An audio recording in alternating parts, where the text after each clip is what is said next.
Chers élèves, chers apprenants, bienvenue sur la plateforme École au Burkina. Je me nomme Konfé Moumini, je suis professeur certifié de lycée et collège, option Histoire-Géographie.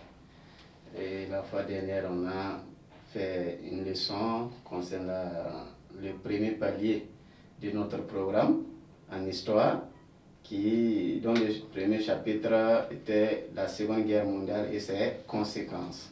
On a vu la première leçon, la Seconde Guerre mondiale, on l'a analysée ensemble. Aujourd'hui, nous allons poursuivre avec une conséquence de la Seconde Guerre mondiale qui est l'Organisation des Nations Unies. Donc, c'est la leçon numéro 2 et nous allons ensemble aborder ce soir. Et soyez attentifs pour mieux comprendre l'ONU, le processus de sa création, ses objectifs, ses principes, les organes qui régulent son fonctionnement, les institutions spécialisées qui l'accompagnent sur le terrain, mais également ses résultats. Quels sont ses acquis, quels sont ses échecs. Et voici ce que nous allons analyser ensemble pour cette séance. Soyez les bienvenus. Leçon numéro 2.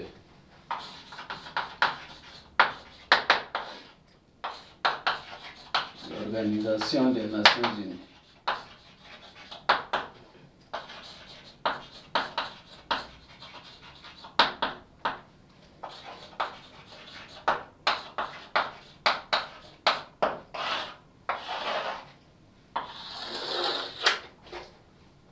Introduction.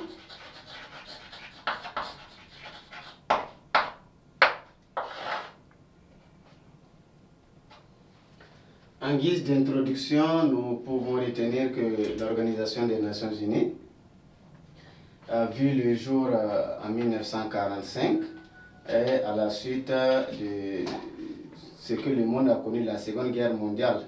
Donc, on l'a mis en place pour pouvoir préserver la paix et la sécurité internationale. Maintenant, quel a été le processus de sa mise en place? Donc, c'est ce que nous allons voir en grand 1, description. Description du processus de création de l'ONU.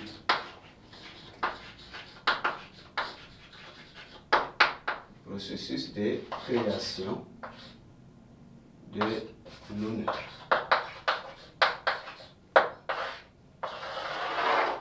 Ce grand 1 va comporter deux parties essentiellement. Le processus de création de l'ONU, nous avons principalement deux étapes. La première étape, c'est une série de conférences, puisque l'ONU a été mise en place à la suite d'une série de conférences au cours desquelles des décisions importantes ont été prises pour son fonctionnement, pour réguler également son adhésion, tout ce qui la concerne. Donc, premier élément que nous allons voir, le petit 1, c'est les grandes rencontres préparatoires. Les grandes rencontres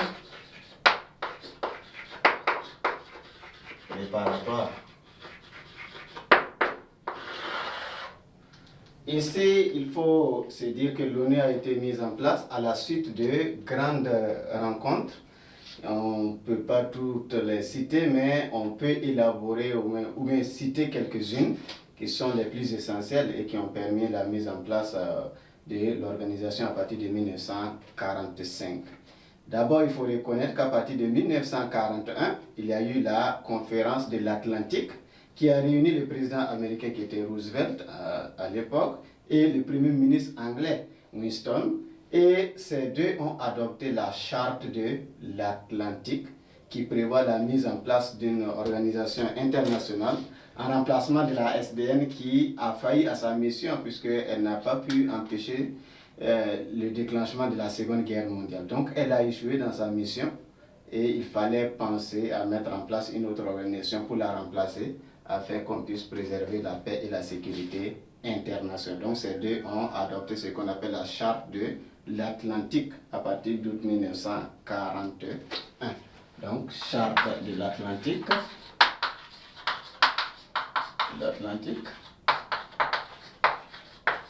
En 1941. Après la charte de l'Atlantique, l'autre grande rencontre au cours de laquelle une importante décision également a été prise, c'est la conférence de Washington en 1942. La conférence de Washington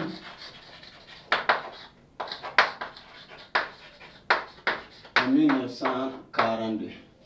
Au cours de cette conférence de Washington en 1942, les différents États qui étaient en lutte ou bien qui combattaient les puissances de l'Axe, ça veut dire les Allemands, les Japonais, les Italiens, ces différents États-là, autour de 26, vont apporter leur soutien à la charte de l'Atlantique qui a été adoptée à partir de 1941 et également ces différents États vont signer la Déclaration des Nations Unies. Donc, ils apportent leur soutien à la charte de l'Atlantique. Ils signent aussi la Déclaration des Nations Unies. Et c'est lors de cette conférence que le terme Nations Unies, on va utiliser de nos jours, le terme Nations Unies a été employé pour la première fois de façon officielle. C'est à partir de la conférence de Washington en 1942. Et c'est Roosevelt, le président américain, qui l'a proposé. Et cela a été accepté. Et de façon officielle, la future organisation va s'appeler Nations Unies. Et après la conférence de Washington en 1942, une autre grande conférence a permis la mise en place de l'ONU. C'est la conférence de Téhéran. La conférence de Téhéran en Iran. La conférence de Téhéran en 1943. La conférence de Téhéran en 1943.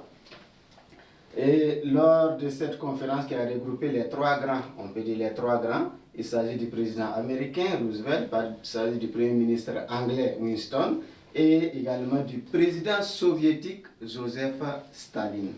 Ces trois dirigeants des grandes puissances à l'époque ont affirmé la nécessité de mettre en place une organisation internationale à même de préserver la paix et la sécurité mondiale. Donc, ils confirment la nécessité de mettre en place une organisation qui puisse être capable de préserver la paix et la sécurité internationale. Après la conférence de Téhéran en 1943, il y a la conférence de Dumbarton-Ox en 1944 aux États-Unis. Donc la conférence de Dumbarton-Ox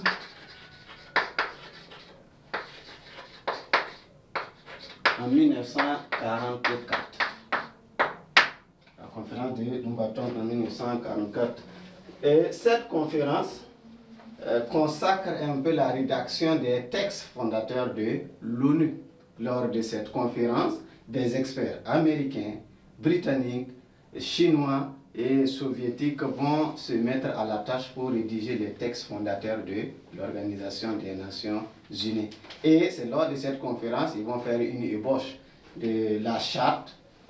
On aura un peu les grands axes qui seront un peu abordés dans la charte de l'ONU, également ses objectifs, sa structure, son mode de fonctionnement et parler un peu de certains organes comme l'Assemblée générale, ainsi de suite. C'est lors de cette conférence de Dumbarton-Ox que la structuration même de l'organisation a été pensée et aussi essayée.